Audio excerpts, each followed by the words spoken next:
How do scientists prove that an object was never going to be a star? The answer is one of the cleanest forensic stories in astrophysics, and it begins with a single chemical element that stars destroy and brown dwarfs cannot. Tonight we are going to walk through the physics of an object that sits between worlds, an object that began its life identically to a star and finished it as something else entirely. In this video, we will walk through 5 careful layers together. We will look at how a molecular cloud collapses and what decides whether the collapse becomes a star. We will walk through the 2 mass limits, 13 Jupiters and 80 Jupiters, that frame the entire definition. We will examine the deep core mechanism that halts the collapse, a quantum effect called electron degeneracy pressure. We will sit with named objects, Gliese 229b, Y0855, Teide 1, and what each of them taught us. And we will ask what it means that 25 to 100 billion of these objects may be hiding inside our galaxy. By the end of tonight, you will understand the forensic case for what a brown dwarf is, and the precise reason it could not become a real star. Before we begin, get comfortable. Pull a blanket over yourself if it helps. Let the lights drop. Make tea or coffee if you want one near you. Let the room around you settle, and let the day let go of you. We're going to take our time. If the astrolab is starting to feel like the right channel for these slow, careful nights, a quiet subscribe really does help, and it means a lot to me that you are here. Now, we begin. There's a strange chapter at the start of this story, and it is worth pausing on it before we go anywhere else. In 1975, an astronomer named Jill Tarter was working on her doctoral thesis at Berkeley. She was thinking about a class of object that, at that time, no telescope had ever detected. Theory said the object had to exist. The mathematics of star formation strongly suggested that not every collapsing cloud of gas could end up hot enough to ignite hydrogen fusion. Some clouds, the smaller ones, would arrive at a strange middle place. They would be born like stars and finish like something else, something dim, something cool, something that did not appear in any catalog yet. So Tarter gave the unseen objects a name. She called them brown dwarfs. The phrase was not perfect, and she knew it was not perfect. The objects, when they were finally found, would not actually be brown. They would emit faintly in the infrared, in colors closer to a deep red or a smoldering ember, and at the coldest end of the population, they would emit almost no visible light at all. But the name stuck. By the late 1970s and through the 1980s, papers were being written about a class of object that had never been observed. This is unusual in science. Most things in astronomy are named after they are seen. We see a galaxy, then we name it. We detect a planet, then we give it a designation. The brown dwarf is one of the rare cases where the naming came first, where the theory was so confident that an empty box was placed on the shelf, and then the search began for something to put inside it. For 2 decades, that box sat empty. There were claims through the 1980s. Astronomers would point to a faint object near a star and suggest that this might be the first one. Other astronomers would push back. The companion was probably just a very small, very dim main sequence star. The numbers did not quite work out. The colors were not quite right. Nothing held up. What the theory said was simple, but its implications were strange. When a cloud of gas in space collapses under its own gravity, the collapsing material gets hot. The smaller the cloud, the lower the final temperature. There's a threshold. Above that threshold, the core of the new object becomes hot enough and dense enough to fuse ordinary hydrogen into helium, which is what stars do. Below that threshold, hydrogen fusion never starts. The object cools. It dims. It settles into a long, quiet life as something that was almost a star and is not. That something was the brown dwarf. There's also a lower line. An object that has too little mass cannot even reach the temperature required for the easier reaction, the fusion of deuterium, a heavier form of hydrogen. Below that lower line, the object is essentially a giant planet. Above the lower line and below the upper line is the country of the brown dwarf. The country is narrow. It runs from about 13 Jupiter masses at the bottom to about 80 Jupiter masses at the top. When Jill Tarter named this country in 1975, she was naming it before anyone had ever set foot in it. It took until 1995 for the first inhabitants to be confirmed. 2 of them, almost simultaneously. One in a star cluster called the Pleiades, the other orbiting a small red star 18 light-years from the Sun. A name was placed before there was a thing. It was named in advance. To understand what a brown dwarf is, you have to first understand how stars are born, because a brown dwarf and a star begin in exactly the same way. In the cold, dark spaces between the stars and our galaxy, there are vast clouds of gas and dust. They are mostly hydrogen, with some helium, and tiny traces of heavier elements. These clouds are not empty. They are diffuse. The density inside them is far thinner than the air in any room you have ever been in. But they are huge.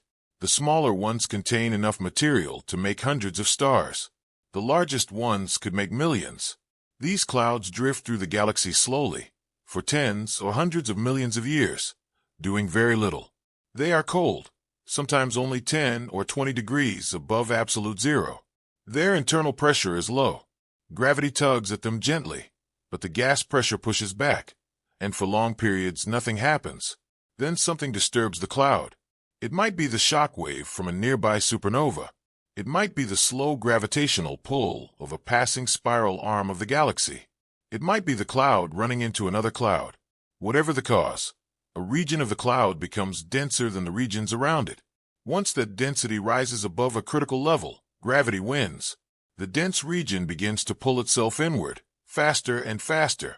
This is the start of star formation, but it is not the start of one star. The collapsing region of cloud breaks up. It fragments. Different pieces of the cloud have different densities, different rotations, different starting conditions, and so the collapse does not produce a single object. It produces dozens or hundreds of smaller collapses, all running in parallel inside the same broad cloud. Each fragment becomes its own seed. The seed pulls more material in. The cloud around it falls inward. As the gas falls, it speeds up. Friction and compression turn motion into heat. The center of the seed begins to glow. Not from fusion yet, just from the heat of falling material being squeezed. This stage is called the protostar phase, and it lasts a long time. For an object the size of the Sun, it takes around 10 million years. For smaller objects, even longer. During this stage, the seed is wrapped in a thick disk of gas and dust, the leftover material of the cloud, swirling around it. Some of that material falls onto the seed. Some stays in the disk and eventually clumps into planets, if conditions are right. If this process continues long enough, the core of the seed eventually reaches around 10 million degrees Kelvin. At that temperature, in a core that is dense enough, ordinary hydrogen begins to fuse into helium. This is the moment a star is born. That is the path of a star. Now, the path of a brown dwarf. Up until the very last step, the path is identical. The same kind of cloud, the same kind of collapse, the same kind of fragment, the same kind of protostar wrapped in a disk, the same kind of inward fall, the same heating from compression. A brown dwarf is born from the same maternity ward as a star. The only difference is the size of the seed. If the fragment that began the collapse contained less than about 80 times the mass of Jupiter, then no matter how long the collapse runs, no matter how patient gravity is, the core never reaches the temperature required for sustained hydrogen fusion. Gravity tries. It compresses the gas as hard as it can. The core gets hot. It glows. It begins to fuse the easier fuel, deuterium, for a brief period. But ordinary hydrogen, the main fuel that stars run on, never ignites. What is striking, and worth holding for a moment, is that the difference between a star and a brown dwarf is not a difference in how they are made. Both come from the same kind of cloud. Both fragment in the same way. Both fall inward under gravity. Both heat up. Both glow before any fusion begins. The fork is decided long before the fragment finishes collapsing. It is decided in the molecular cloud, in the moment a particular pocket of gas reaches a particular density. By the time anyone could see what is happening, the choice has already been made. The fork was already in the path. When astronomers say a brown dwarf is a failed star, the failure they are pointing to is very specific. It is the failure to fuse ordinary hydrogen. Stars run on hydrogen. The Sun is fusing hydrogen right now. Inside its core, 4 hydrogen nuclei are combined in a long chain of reactions into a single helium nucleus. The mass of the 4 hydrogen nuclei is slightly greater than the mass of the resulting helium. That tiny difference in mass is converted into energy, and that energy is what makes the sun glow. This same reaction is what makes every star you have ever seen in the night sky shine. But there is a problem with hydrogen fusion. It is hard to start. Two hydrogen nuclei are both positively charged. Like charges repel. To get two protons close enough to fuse, you have to overcome the electrical force that pushes them apart. The only way to overcome that force is to slam the protons into each other very hard. That requires temperature. Specifically, it requires the core of the object to reach about 10 million degrees Kelvin. That is a lot of heat. To reach that core temperature, an object has to be heavy enough that its own weight squeezes its center until 10 million degrees is reached. The minimum mass that can do this, calculated from first principles and confirmed by observations of the smallest known stars, is about 80 times the mass of Jupiter. Below that, the core never gets hot enough. Above that, a real star is born. 80 Jupiter masses is the line. Now here's where the story gets more interesting, and where the brown dwarf story actually begins. There's a second kind of hydrogen, called deuterium. Ordinary hydrogen has one proton in its nucleus, and that is all. Deuterium has one proton and one neutron. It is the same element, chemically, but heavier. About 1 in every 6,000 hydrogen atoms in the universe is actually deuterium. It is rare, but it is everywhere. Deuterium fuses more easily than ordinary hydrogen. The reason is that the extra neutron, which has no electrical charge, helps the nuclei stick together once they get close. The proton in deuterium still has to overcome the electrical repulsion of another proton, but the threshold is lower. Deuterium fusion can begin at around 1 million degrees, far cooler than the 10 million required for ordinary hydrogen. This means deuterium fusion is reachable for objects that cannot reach hydrogen fusion. The minimum mass required to reach deuterium fusion temperature is about 13 times the mass of Jupiter. The exact number depends on composition. The International Astronomical Union has, as a working definition, settled on 13 Jupiter masses as the dividing line between a planet and a brown dwarf. Below 13, an object can never even fuse deuterium. It is just a planet. Above 13, an object can fuse deuterium for a while. Above 80, an object can fuse ordinary hydrogen and live a long, stable life as a star. This is the entire framework. 3 regions, 2 lines. The deuterium fuel, when a brown dwarf has it, does not last long. Brown dwarfs are not as massive as stars, and the rate of deuterium fusion at 1 million degrees is slow compared to hydrogen fusion at 10 million degrees. The supply of deuterium is also tiny. Most of the universe's hydrogen is the ordinary kind. Only a small fraction is deuterium, and brown dwarfs cannot make more of it. Once the deuterium is fused, it is gone. The brown dwarf will fuse deuterium for somewhere between a few million and a few 100 million years, depending on its mass. After that, it has no fuel. It does not transition to fusing ordinary hydrogen because it cannot. It does not switch to a different reaction. It simply runs out, and from that moment on, the only energy it has is the leftover heat from its formation. That heat will fade. A brown dwarf, after it stops fusing deuterium, will spend the rest of time growing dimmer and cooler. Eventually, after many tens of billions of years, longer than the current age of the universe, it will become so cold that even infrared light will leave it slowly. The fuel was wrong. Let us slow down on these two numbers, because they decide everything that comes next. 13 Jupiter masses at the bottom, 80 Jupiter masses at the top. Both numbers are stated as if they were sharp, but neither one is exactly sharp. A Jupiter mass is the mass of the planet Jupiter. Jupiter contains about 317 times the mass of Earth, so 13 Jupiter masses is a little more than 4,000 Earths. 80 Jupiter masses is about 25,000 Earths. To put it another way, 80 Jupiter masses is about 7.5% of the mass of the Sun. Below that, hydrogen fusion does not start. The smallest known main sequence, stars, sit just above that line. They are red dwarfs, faint, cool, long-lived stars that burn their hydrogen so slowly that none of them have ever died yet in the entire age of the universe. Anything below them crosses out of the country of stars and into the country of brown dwarfs. Now the lower line, 13 Jupiter masses is the working number that the International Astronomical Union adopted in 2002 as the dividing line between brown dwarfs and planets. The reasoning is that, at about 13 Jupiter masses, the core of an object becomes just hot enough and just dense enough that a measurable fraction of its initial deuterium can fuse. The number itself was first calculated by two physicists, Grossman and Grabosk, in 1973. They worked out, from the equations of stellar structure, the minimum mass for what they called significant deuterium burning. They got an answer of about 13 Jupiter masses. Decades of more sophisticated modeling, including a detailed paper by Spiegel, Burrows, and Milsom in 2011, have refined the number, but not changed it much. The blur at the edges is real. Astronomers have argued about whether the lower line should be drawn by mass at all, or by the way the object formed. A giant planet that formed in a disk around a star, even if it ends up at 15 Jupiter masses, is qualitatively different from a brown dwarf that formed by direct collapse out of a molecular cloud. Some researchers want to draw the line by formation mechanism rather than by mass. The upper line, 80 Jupiter masses, is sharper.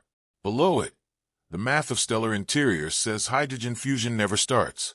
Above it, the math says hydrogen fusion does start. There is some uncertainty in the exact value, perhaps plus or minus a Jupiter mass or two, depending on composition, but the line itself is well grounded. What does this look like in numbers? A brown dwarf with a mass of 40 Jupiters has, very roughly, the diameter of Jupiter. Brown dwarfs do not get much bigger than Jupiter as their mass increases, because the increasing gravity squeezes them. A 60 Jupiter mass brown dwarf is about the same physical size as a 13 Jupiter mass brown dwarf, which is in turn about the same size as Jupiter itself. The masses change. The volumes do not. This is a strange property. With brown dwarfs, more mass mostly means more density. The object becomes heavier and harder, but not bigger. It is as if you kept piling more iron into a lead ball. The ball stays the same size and just becomes denser. This is also a hint about what stops the collapse, because something inside a brown dwarf is pushing back hard against the weight of all that mass. We will get to that mechanism in a moment. It is the strangest piece of physics in this entire story, and it is the reason the brown dwarf cannot continue collapsing into a star, even if more mass is added to it slowly. Below 13, nothing. Above 80, a star. Now we get to the heart of the question. What actually happens, physically, in the center of an object that is too small to become a star? Picture a fragment of molecular cloud, 50 Jupiter masses worth of hydrogen and helium gas, beginning its collapse. Gravity pulls it inward. The pressure at the center rises. The temperature at the center rises with it. The fragment is glowing now, a deep dull red, more from compression than from any nuclear reaction. Around it, a disk of leftover gas spirals slowly. From the outside, this object is indistinguishable from a young star. The collapse continues. The fragment shrinks. As it shrinks, the gravitational pull at the center becomes stronger, because the same mass is concentrated in a smaller volume. The center heats further. After several million years, the core temperature passes 1 million Kelvin. This is the deuterium ignition temperature. Briefly, deuterium fusion begins. The fragment now has a real internal heat source for the first time. The deuterium burning generates enough outward pressure to slow the collapse, and the object enjoys a brief stable period during which it is, in some sense, behaving like a small star. But the deuterium reservoir is small. In a fragment of 50 Jupiter masses, the total amount of deuterium might be enough for a few tens of millions of years of fusion at the rate the core can sustain. After that, the fuel is exhausted. Without the outward pressure of fusion to hold gravity back, the collapse begins again. This is the moment that decides whether the fragment will become a star. In a star, gravity continues to compress the core, and the temperature climbs past 1 million degrees, past 2 million, past 5 million, until at around 10 million degrees, ordinary hydrogen ignites. Hydrogen fusion releases far more energy than deuterium fusion did. The outward pressure from hydrogen fusion is strong enough to halt the collapse permanently. The new star settles into a stable life. In a brown dwarf, this does not happen. The brown dwarf, with its lower mass, cannot drive its core to 10 million degrees. Gravity tries. The core temperature rises, perhaps to 2 million, perhaps to 3 million, perhaps for the largest brown dwarfs to 4 or 5 million degrees. But the climb stalls before it reaches the hydrogen ignition point. What stalls it? This is the question that took a generation to answer. And the answer turns out to be a piece of quantum physics that has nothing obviously to do with stars at all. The answer is electron degeneracy pressure. Inside the core of a collapsing object, the gas is mostly hydrogen, helium, and free electrons. The electrons are not bound to atoms anymore. The temperature and pressure at the core are too high for atoms to stay intact. The electrons drift around freely in a soup of nuclei. The electrons are subject to a strange rule from quantum mechanics, called the Pauli exclusion principle. The rule says that no two electrons can occupy exactly the same quantum state at the same time. They have to be different in some way. Different position, different momentum, different spin, something. Two identical electrons in the same place with the same motion is forbidden. When you compress a gas, you push the particles closer together. For ordinary gas, this is fine. For an electron gas at very high density, it is not fine. As you compress the electrons, you start running out of unique quantum states for them to occupy. The electrons resist further compression, not because they are pushing on each other electrically, but because there is literally no more room in quantum state space for them to be different from each other. This resistance is electron degeneracy pressure.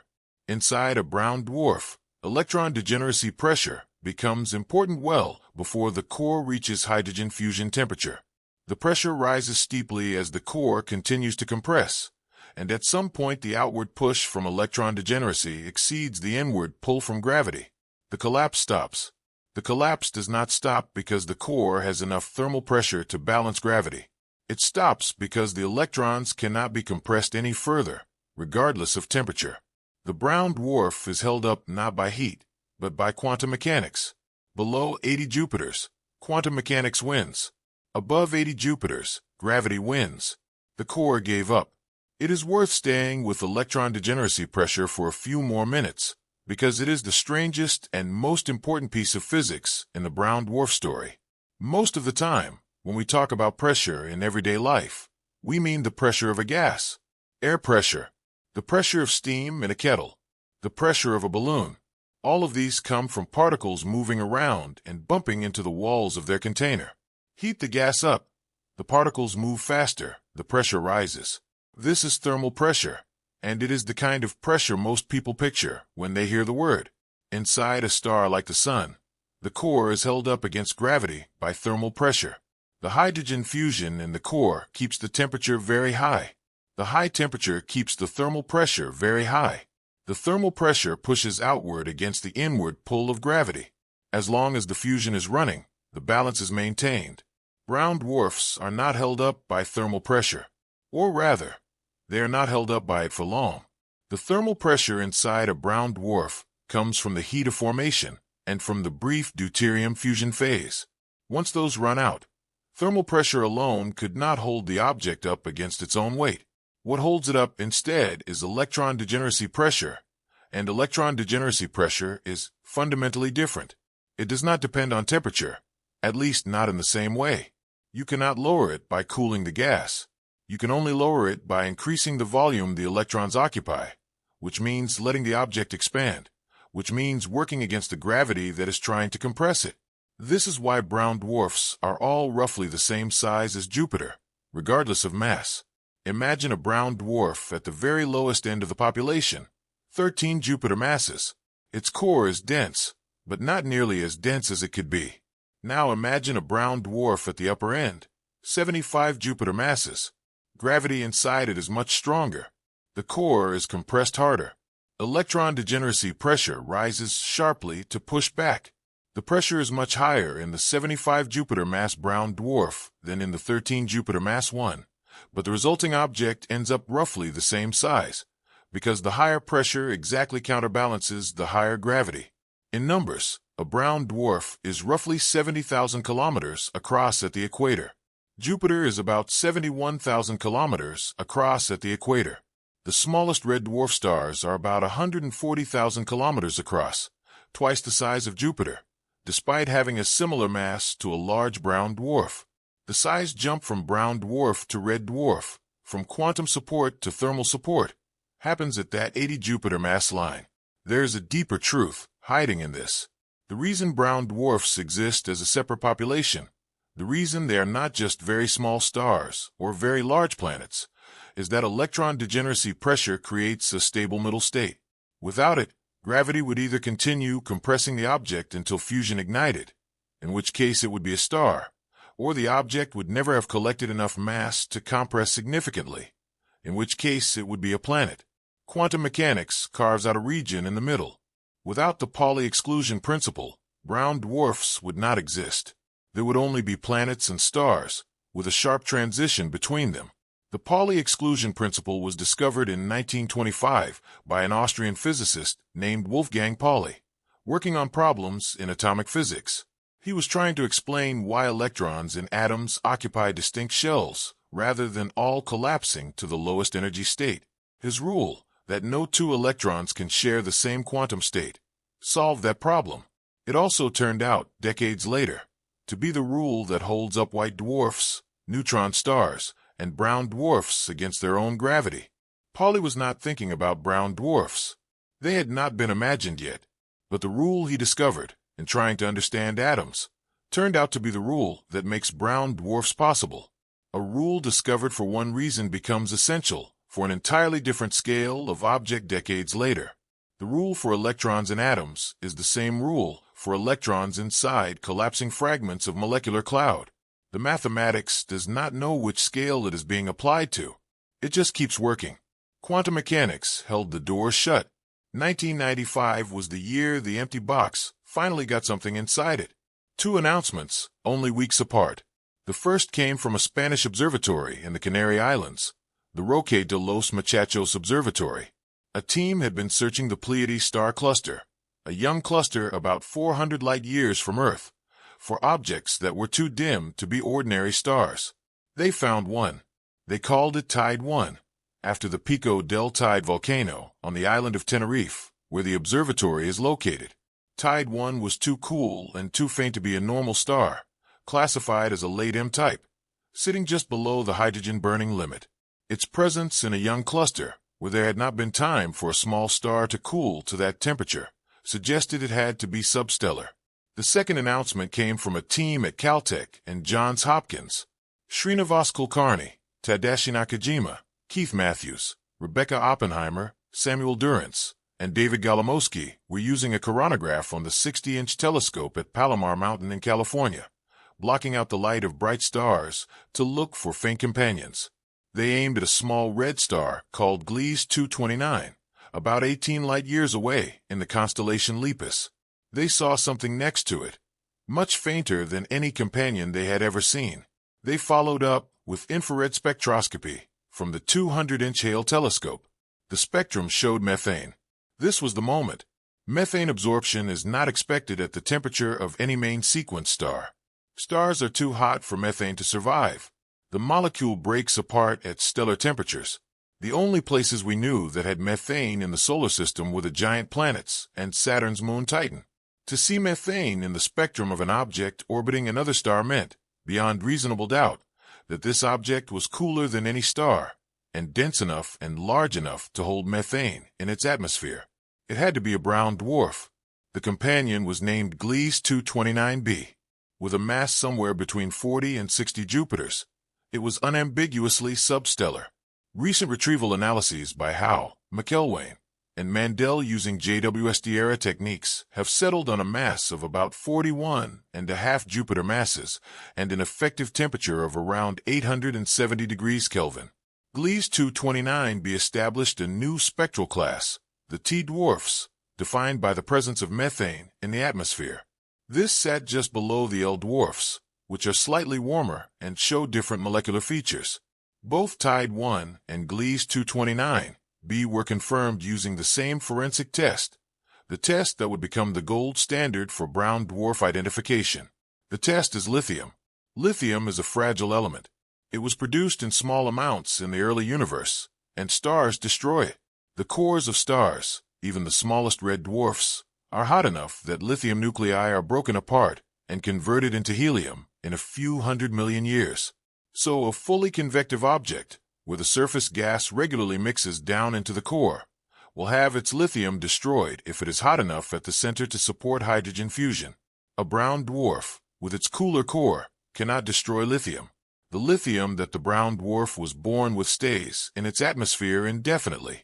Both Teide 1 and Gliese 229b showed the lithium absorption line at 670.8 nanometers in their spectra. This was the proof. They had not destroyed their lithium. They were not stars. The lithium test was first proposed by Spanish astronomer Rafael Rebelo and his colleagues in 1992, 3 years before it was used to confirm the first brown dwarfs. It is still the cleanest test we have. If you find a small dim object and want to know whether it is a brown dwarf or a very low-mass star, you check for lithium. If the lithium is there, it is a brown dwarf. If it is gone, the object was hot enough at its core to destroy it, and it is a star. The country that Jill Tarter named in 1975 had its first 2 confirmed inhabitants 20 years later. Both arrived with a lithium signature. Lithium told the truth.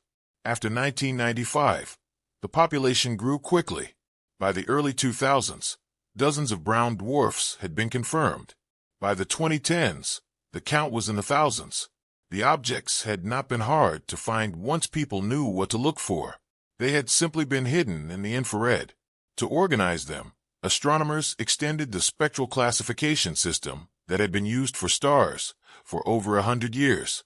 The traditional sequence ran O, B, A, F, G, K, M, from the hottest blue stars to the coolest red dwarfs. The Sun is a G-type star. M dwarfs are the smallest and coolest stars that still fuse hydrogen. For brown dwarfs, the sequence had to be extended. 3 new spectral classes were added, in order of decreasing temperature: L, T, and Y. The L dwarfs are the warmest brown dwarfs, with surface temperatures between about 1300 and 2000 Kelvin. Their atmospheres show absorption from metal hydrides like iron hydride and chromium hydride, alkali metals like sodium and potassium, and water vapor. They glow a deep red. Some of them are technically the warmest brown dwarfs and the coolest L dwarf stars, blurring the boundary at the top of the brown dwarf range. The T dwarfs are cooler, between about 700 and 1300 Kelvin. Methane appears in their atmospheres, which is why Gliese 229b was the prototype of this class. Water and methane dominate the spectrum. They glow dimly in the near-infrared, but emit very little visible light at all. The Y dwarfs are the coldest, below about 700 Kelvin. They were predicted in the 1990s, but not detected until 2011, when the WISE infrared survey satellite identified the first ones. Y dwarfs have ammonia in their atmospheres, which appears at temperatures cool enough for the molecule to survive. Some of them are colder than the surface of Earth. In 2025, 2 astronomers, Kevin Luhman and Catarina Alves de Oliveira, proposed adding a new spectral class, H, for hydrocarbon. The H class would be applied to certain ultracool brown dwarfs whose spectra show stronger hydrocarbon features than expected from a Y dwarf. The proposal is recent and the community is still working through it. If accepted, the cooling sequence will read M, L, T, Y, H. Each step down this sequence is also a step in time. A young massive brown dwarf might begin life as a late M type, fusing deuterium briefly, then settle into an L type as it cools. Over hundreds of millions of years, it slides into T. Over billions of years into Y. The very oldest brown dwarfs in the universe should be in the Y range or below. This means the spectral type of a brown dwarf is partly its mass and partly its age. A higher mass brown dwarf cools more slowly, because it has more heat to lose and a smaller surface area to lose it through, relative to its content. A lower mass brown dwarf cools faster. A young brown dwarf is warmer than an old one of the same mass. There is no equivalent of this in the star population. A main sequence star spends most of its life at roughly the same surface temperature, because hydrogen fusion holds it stable. A brown dwarf has no such anchor. It cools continuously from the moment its deuterium runs out. Every brown dwarf is, in this sense, a clock. Its current spectral type tells you, in combination with its mass, roughly how long ago it formed. A T6 dwarf with a mass of 50 Jupiters has cooled for a measurable amount of time. A Y0 dwarf with the same mass has cooled longer. The drift down the spectral sequence is a record of elapsed time written in the surface temperature of the object. If you watched a brown dwarf for 1 billion years, you would see it slip a little further down the spectral ladder. It would not change in size, because electron degeneracy pressure does not let it. It would not gain or lose much mass, because nothing is happening at its surface that could remove material. It would just become a little dimmer, a little redder, a little cooler. Every brown dwarf is a clock. If you wanted to choose one brown dwarf to spend a long time looking at, you could not do better than WISE 0855 to 0714. It was discovered in 2014 by Kevin Luman, an astronomer at Penn State, using the WISE infrared survey satellite combined with images from Spitzer. WISE 0855 sits about 2¼ parsecs from the Sun. That is roughly 7 1/3 light years. Only 3 other objects are closer to the Sun than this: the Alpha Centauri triple system, Barnard star, and a brown dwarf binary called Lumen 16. WISE 0855 is the coldest known brown dwarf. Estimates of its surface temperature, depending on which atmospheric model is used, range between about 264 and 285 degrees Kelvin. To put that in human terms, 273 Kelvin is the freezing point of water. WISE 0855 is at about that temperature. It is colder than a winter day in many parts of the world. It is room temperature in a cool basement. It is so cold that water in its atmosphere can condense into ice clouds. This is one of the most remarkable facts in astronomy. Somewhere out there, 7 light years away, there's an object large enough to have been almost a star, glowing at the temperature of a glass of cold water. Its mass is somewhere between 3 and 10 Jupiter masses, near the lower edge of the brown dwarf range, possibly even below it, which would make it technically a free floating planetary mass object. Its diameter is similar to Jupiter's. Its atmosphere contains methane, water vapor, ammonia, and possibly water ice clouds. JWST, the James Webb Space Telescope, has been studying WISE 0855 in detail since 2024. A team led by Helena Kuhnle observed it with the mid-infrared instrument and combined the data with earlier near-infrared spectra. They detected the rare ammonia isotopolog 15NH3, the version of ammonia containing nitrogen 15 instead of nitrogen 14. They saw the variation of water abundance with depth in the atmosphere, exactly as predicted by chemistry models. They constrained the temperature, gravity, and metallicity. JWST is doing something for brown dwarfs that no telescope before it could do. It is reading the atmospheres of these objects with the same precision that telescopes have used for decades to read the atmospheres of giant planets in our own solar system. The chemistry is suddenly visible. Methane bands at 4 micrometers. Carbon monoxide bands at 5 micrometers. Ammonia features in the mid-infrared. Phosphine constraints. Water ice cloud signatures. The atmosphere of WISE 0855 is not too different from the atmosphere of Jupiter. Both have methane.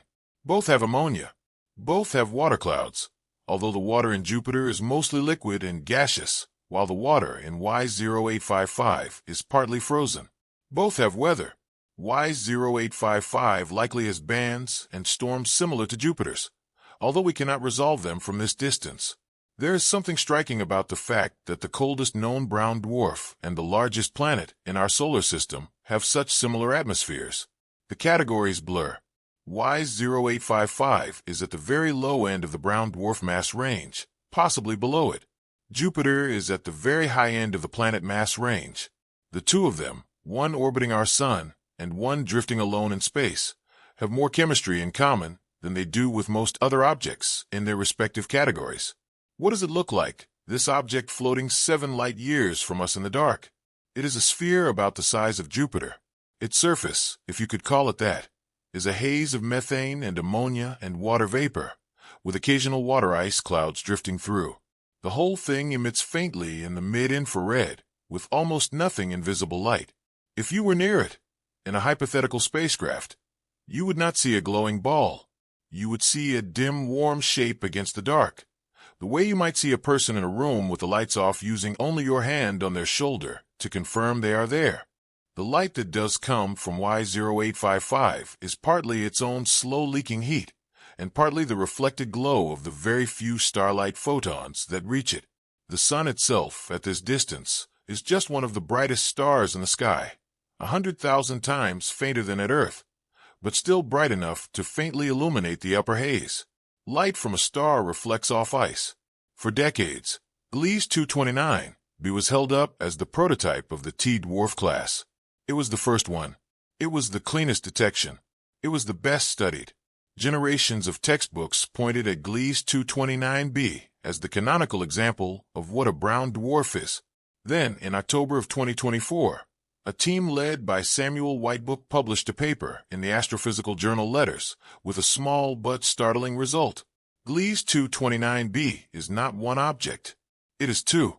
Whitebook and his co-authors, using high-precision radial velocity and astrometric data, showed that the object that had been called Gliese 229b since 1995 was actually a tight binary, two brown dwarfs in a close orbit around each other. The two components together have the total mass that earlier studies had attributed to a single object, around 40 Jupiters total. Individually, each one is smaller, and the system is dynamically more complex than anyone had thought. This was a strange moment in the history of brown dwarf science. The very first confirmed brown dwarf, the example everyone had been pointing to for nearly 30 years, turned out to be a binary system.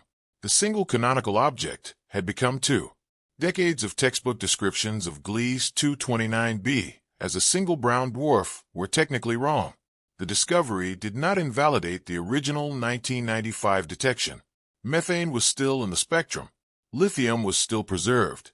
The substellar nature of the system was still confirmed. But the prototype was not the simple object it had appeared to be. The result also explained some long-standing puzzles. Earlier dynamical mass estimates of Gliese 229b had given a slightly higher value than the spectral analysis of its atmosphere suggested. The discrepancy had been attributed to systematic errors. With the binary confirmed, the discrepancy resolved. The earlier estimates had been measuring the total mass of two objects. The atmospheric analysis had been fitting the composite spectrum. This is one of the quiet patterns of astronomy. The objects we point to as canonical examples are not always as simple as they seem. The first detection of a phenomenon often carries hidden complications that are only resolved decades later, with better instruments and better techniques. The first known black hole, Cygnus X1, was contested for years and required more and more evidence to confirm. The first known exoplanet around a normal star, 51 Pegasi b, was followed by years of debate about whether the radial velocity wobble might be due to surface activity rather than a planet. The first known brown dwarf turned out, 29 years later, to be two brown dwarfs. There is something to take from this. The history of a science is not a steady accumulation of confirmed facts. It is a slow refinement of objects we thought we already understood. Even the prototype, the example you would point to first if a student asked, can hide a surprise. The 2024 result is also a reminder that brown dwarfs are not done revealing their structure to us. Many of the objects in the existing catalogs were detected with techniques that could not resolve close binaries. Some unknown fraction of them are likely double rather than single. The next generation of high-precision instruments, on JWST and on extremely large ground-based telescopes, will continue to find these doubles. For the moment, the lesson is simple. The first known brown dwarf, the one Caltech and Johns Hopkins announced in 1995, is two objects. Its name is still Gliese 229b, but the singular grammar is misleading. The first one was two. Hold a brown dwarf in your imagination for a minute, in body-size terms. Picture an object the size of Jupiter. Jupiter, if you have ever seen a scale diagram of the solar system, is the largest planet, 11 times the diameter of Earth. About 1,300 Earths could fit inside Jupiter's volume. Jupiter is enormous. Now picture that same Jupiter-sized sphere, but with 50 times Jupiter's mass packed into it. The size is the same. The mass is 50 times more. That is a brown dwarf. What does that mean for density? A brown dwarf with 50 Jupiter masses has, very roughly, 50 times Jupiter's average density. Jupiter is about 1.33 grams per cubic centimeter, slightly denser than water. A 50 Jupiter mass brown dwarf is around 50 to 70 grams per cubic centimeter, denser than gold. The interior is so compressed that the matter behaves more like a metal than a gas. The hydrogen at the deepest layers becomes liquid, then becomes a strange phase called metallic hydrogen, where the protons and electrons separate into a conducting fluid. The surface gravity is enormous. If you could stand on the surface of a brown dwarf, the gravity would be somewhere between 50 and 100 times the gravity of Earth. A person who weighed 70 kilograms on Earth would weigh between 3.5 and 7 tons on a brown dwarf. Standing would not be possible. Even lying down, the weight of your own chest would crush you in seconds. There is no surface in the usual sense, of course. A brown dwarf is mostly atmosphere, with a gradual transition to denser layers below. There is no solid ground. If you tried to land a spacecraft, you would simply sink into the atmosphere and be crushed by the rising pressure as you went deeper. The temperature, depending on which brown dwarf, varies enormously. A young L dwarf might have a surface as hot as the filament of an old incandescent light bulb. A T dwarf might be cooler than the inside of a kitchen oven. A Y dwarf might be cooler than a hot summer day. Y0855, the coldest known, is at the temperature of a glass of cold water. This is the strangest thing about brown dwarfs at the cold end of the population. They are warm, in human terms. They are objects you could touch, briefly, before being pulled apart by their gravity and crushed by their atmosphere. The temperature itself would not kill you. The pressure would. Now picture how many of them are out there.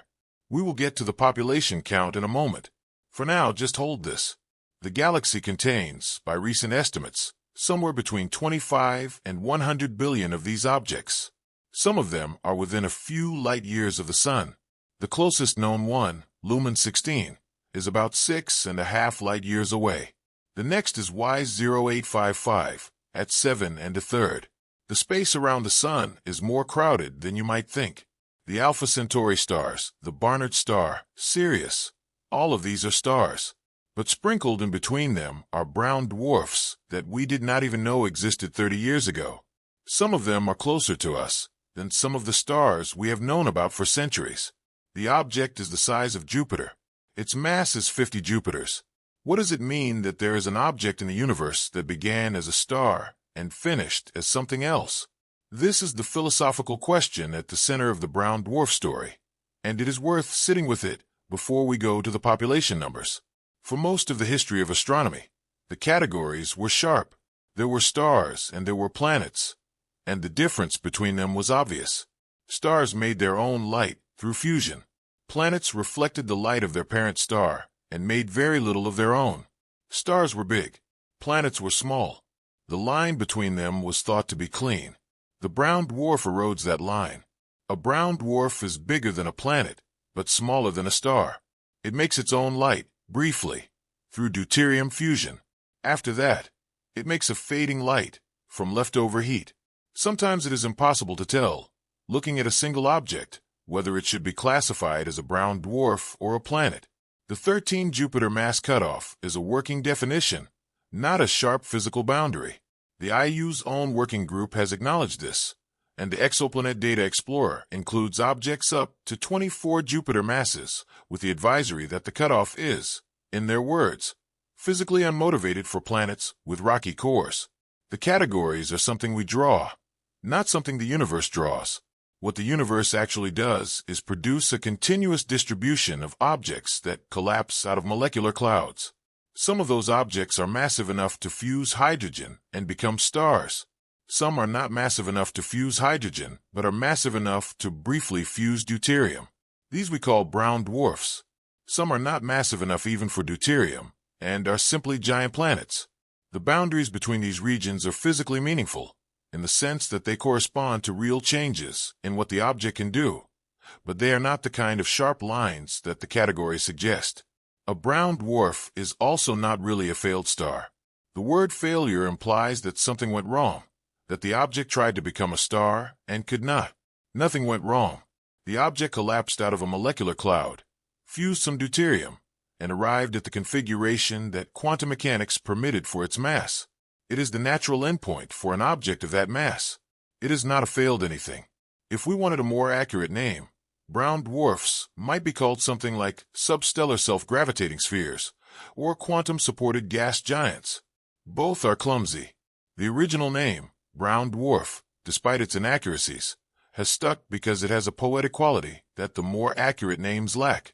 What the brown dwarf teaches is that the boundaries between categories of physical objects are often the place where the most interesting physics happens. The transition between hydrogen fusing and not hydrogen fusing is set by exactly one number, the 80 Jupiter mass line. Cross it from below, and you have a star. Cross it from above, and you have a brown dwarf. The transition between deuterium fusing and not deuterium fusing is set by exactly one number, the 13 Jupiter mass line. The whole population sits in that narrow band, where both lines have already been crossed, but neither one has reached the other side. There is something quietly humbling about this. The categories we use to describe the universe are sometimes the boundaries we draw between ranges of behavior, not the universe's own joints. The universe makes a smooth gradient of self-gravitating spheres, from rocky planets up through gas giants, through brown dwarfs, into red dwarfs, into the larger stars. We slice the gradient into named regions because it helps us think. The slicing is human work. The brown dwarf is the part of the slice where the words start to fail. A line is just where one thing stops trying. For a long time, brown dwarfs were thought to be a small contribution to the galaxy's population. Hard to detect, faint, scattered, maybe a few % of the total mass of the disk. Maybe negligible. The numbers have crept up over the past decade. A 2017 study using the Young Massive Star Cluster RCW38 estimated that the Milky Way galaxy contains somewhere between 25 and 100 billion brown dwarfs. To compare, the same galaxy contains an estimated 100 to 400 billion stars. The brown dwarf population may be roughly a quarter of the star population, possibly more, possibly less, but in the same order of magnitude. This is a striking number. We have been undercounting the population of the galaxy by tens of billions of objects for the entire history of astronomy. The reason we miss them is simple. Brown dwarfs are faint, especially the cold ones. Most surveys before the 2000s were optical surveys, looking in visible light. Brown dwarfs emit almost nothing in visible light. They emit in the infrared, and infrared surveys came later. WISE, which started returning data in 2010, was the first survey designed to find them. Before WISE, the population was a guess. After WISE, it became a number. The number is still uncertain, but the order of magnitude is clear. Tens of billions, possibly hundreds of billions. They are not rare. They are not exotic. They are a major component of the matter in the galaxy that we had simply not been able to see. Some of them are very close. Lumen 16 is 6.5 light years from the Sun. Y0855 is 7 1/3. There are brown dwarfs and brown dwarf binaries within 10 light years of us, in the same neighborhood as the closest stars. The space between Alpha Centauri and the Sun is not empty. It contains, on average, several brown dwarfs that we have only recently been able to find. This raises an interesting question about the structure of the galaxy. The thin and thick disk components of the Milky Way have estimated star counts based on visible surveys. If those counts are missing 25 to 100 billion brown dwarfs, the actual mass distribution of the disk is somewhat different from what is in the standard textbook diagrams. Brown dwarfs do not produce much light, but they do contribute to the gravitational mass. Their inclusion does not change the dynamics dramatically, because each one is small, but in aggregate they add up. The same applies to other galaxies. We can see the brightest stars in distant galaxies. We can sometimes see the integrated light of the dimmer stars. The brown dwarfs we cannot see at all, except in the very nearest galaxies. Every galaxy probably has its own population of brown dwarfs, in the same proportion as ours, and we have been measuring the masses of galaxies without including them. The corrections are small, perhaps a few % of the total stellar mass, but they are not zero. There's a related question.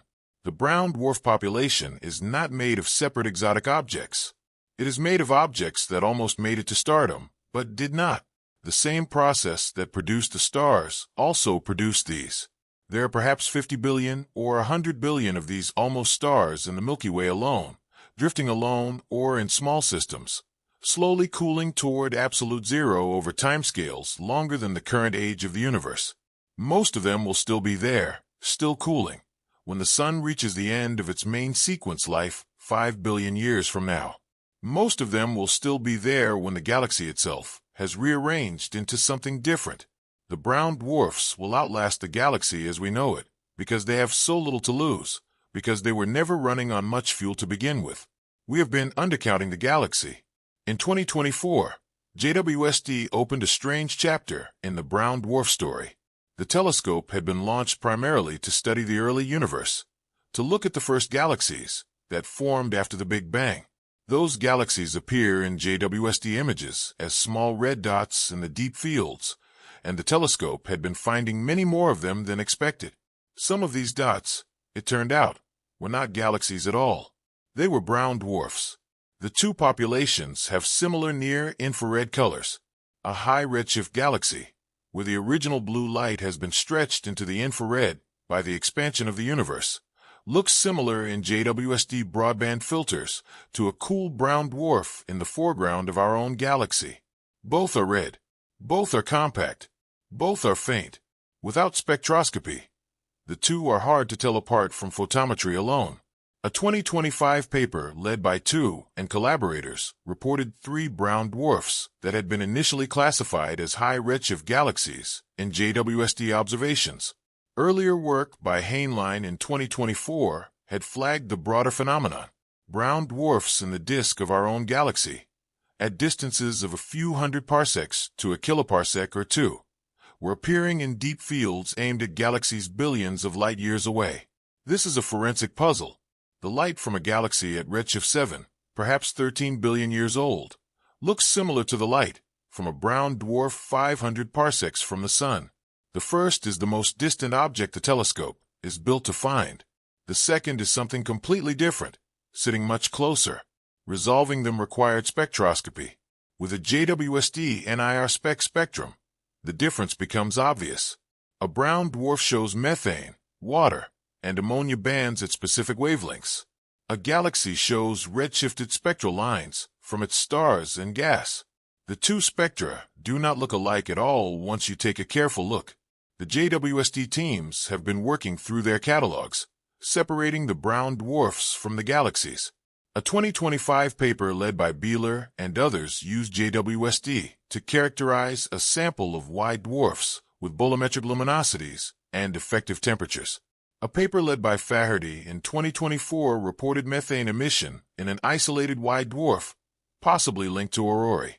A 2026 paper from the Uncover Survey around Galaxy Cluster A2744 reported 2 Teide dwarfs at galactic heights of 0.4 and 0.8 kiloparsecs, near the outer edges of the Milky Way's thin and thick disks. The wider implication is uncomfortable. If brown dwarfs were appearing as contaminants in some of the most carefully studied deep fields in astronomy, then some fraction of objects we have been calling galaxies for the past few years are actually brown dwarfs. The numbers in the clean catalogs are still more galaxies than brown dwarfs, but the contamination is real, and it has to be accounted for. What this also means is that JWST is the first telescope capable of finding brown dwarfs at kiloparsec distances. Previous infrared telescopes had been limited to the local population, within about 20 parsecs of the Sun. JWST, with its larger mirror and better sensitivity, can detect brown dwarfs 10 or 100 times farther away. The galactic population can now be mapped, not just the neighborhood. There is something philosophically interesting here. The early universe and the local cool population, when seen through a single telescope, look enough alike that they can be confused. The first galaxies and the nearby brown dwarfs are both faint red infrared dots in deep field images. Both are interesting for completely different reasons. Both required JWST to find, and both required spectroscopy to separate from each other. The cosmos and the neighborhood are not as different in appearance as we expected. We mistook a brown dwarf for an ancient galaxy. Let us pull the threads together A brown dwarf is what happens when a fragment of molecular cloud collapses, but does not contain enough mass to ignite hydrogen fusion at its core. It is born exactly the way a star is born. It glows briefly with deuterium fusion, then settles into a long, slow cooling phase, held up against gravity by quantum mechanics rather than heat. It runs from about 13 Jupiter masses at the bottom to about 80 Jupiter masses at the top. The phrase failed star is wrong. The brown dwarf did not try to become a star and fail. The mass distribution of objects in a molecular cloud is continuous. Some fragments end up above 80 Jupiters and become stars. Some end up between 13 and 80 and become brown dwarfs. Some end up below 13 and become giant planets. None of them tried to be something else. They all arrived where their initial mass took them. The brown dwarf is not a star that did not work out. It is a different kind of object that found its own resting state.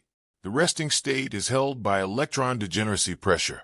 The Pauli exclusion principle, which forbids two electrons from occupying the same quantum state, creates a wall against further compression. The collapse stops at this wall. Below this wall is the country of brown dwarfs. Above this wall, only a star can sit. This is the cleanest way to describe what a brown dwarf is. An object that fell against the quantum wall before fusion could ignite, and stayed there. The first ones were found in 1995. Teide 1 in the Pleiades.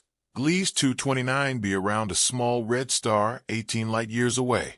Both were confirmed by the lithium test, the chemical signature that tells you whether an object's core is hot enough to destroy lithium. Stars destroy their lithium. Brown dwarfs preserve theirs. The lithium absorption line at 670.8 nanometers is the diagnostic. Since 1995, thousands have been found. They have been organized into spectral classes that extend the traditional star sequence: M, then L, then T, then Y, with a possible new H class proposed in 2025. Each step down the sequence is a step in cooling, and a step in elapsed time since the brown dwarf formed. The closest known brown dwarf, Lumen 16, is about 6.5 light-years away. The coldest known, Y0855, is at the temperature of a glass of cold water and 7.3 light-years from the Sun. JWST is now reading the atmospheres of these objects in detail, finding methane, water vapor, ammonia isotopologues, and water ice clouds. The galaxy contains somewhere between 25 and 100 billion brown dwarfs. They are a major component of the population that visible light surveys had been missing. The first known one, Gliese 229b, turned out in 2024 to be two objects rather than one, a discovery 30 years after the original detection. JWST deep fields, looking for the earliest galaxies, have been finding brown dwarfs as contaminants because the two populations look similar in broadband filters. The brown dwarf is not exotic. It is common. It is not unique. There are tens of billions of them. It is not a failed object. It is the configuration that gravity and quantum mechanics agree on for masses between 13 and 80 Jupiters. What it is, more than anything, is a reminder that the boundaries between categories in physics are often the place where the most interesting things happen. The line between a planet and a brown dwarf. The line between a brown dwarf and a star. Both of these are sharp enough to mean something physical, and blurry enough that real objects sit on either side of them in surprising ways. Nothing failed. Something arrived. If you took only one thing from tonight, let it be this. The universe is full of objects that almost made it. Almost made it to stars. Almost made it to fusion. Almost crossed the line between dim and bright, between cooling and burning, between brown dwarf and red dwarf. The galaxy is loud with stars and quiet with the things that almost were. A brown dwarf is hot enough to glow. It is heavy enough to fuse deuterium. It is born exactly the way a star is born, in the same molecular cloud, by the same process of fragmentation and collapse. And yet it stops on the wrong side of a line it was never going to cross. The line is set by quantum mechanics. The line is set by a rule about electrons that Wolfgang Pauli wrote down in 1925 while thinking about the structure of atoms, with no idea that the same rule would, decades later, be the rule that holds brown dwarfs against their own gravity. The same mathematics that decides why the periodic table is what it is the rule that gives different elements their different chemistries by stacking electrons into shells, is also the rule that prevents a 60 Jupiter mass object from continuing its collapse into a star. The same rule, at two completely different scales. This is one of the things astronomy keeps revealing. The rules are universal. The mathematics that governs an electron in an atom is the same mathematics that governs the inside of a collapsing fragment of molecular cloud. The math does not change with size. It just keeps holding. Below 13 Jupiters, the temperature never gets high enough to fuse anything. Above 80 Jupiters, gravity wins past the quantum wall and hydrogen ignites. In the band in between, neither happens. The collapse halts before fusion. The deuterium burns and runs out, and the object spends the rest of time slowly losing the heat it was born with. There are perhaps 50 billion of them in our galaxy, possibly more. Cooling slowly, some warm enough to glow dull red, some cold enough that water in their atmospheres has frozen into ice. The closest is 6 light years away. The galaxy is quietly full of them, heavy enough to glow, not heavy enough to burn. That is the brown dwarf. That is enough for tonight. If you stayed with me through all of this, thank you. Brown dwarfs are not the loudest objects in astronomy. They do not explode. They do not collide. They do not feed black holes or trigger gamma-ray bursts. They sit quietly in the dark, slowly cooling, glowing faintly in the infrared, hidden from most surveys for most of the history of astronomy. But they are everywhere. They outnumber many of the things we usually pay attention to. They are the quiet population of the galaxy. The objects that began as stars and finished as something else. The objects that found their resting state at the wall between fusion and quantum mechanics and stayed there. The next time you read about a star, remember the band below it. Below every star is the country of the brown dwarfs. Then below that, the country of the planets. The lines are not as sharp as the categories pretend. The universe makes a smooth gradient of objects, and we draw the lines later to help us think. If the astral lab is becoming a part of how you fall asleep, a quiet subscribe really does help, and it makes a real difference for the channel. Drop a comment if there is a topic you would like to sit with on a night like this. I read them. Sleep well, and good night from the astral lab. Sleep well.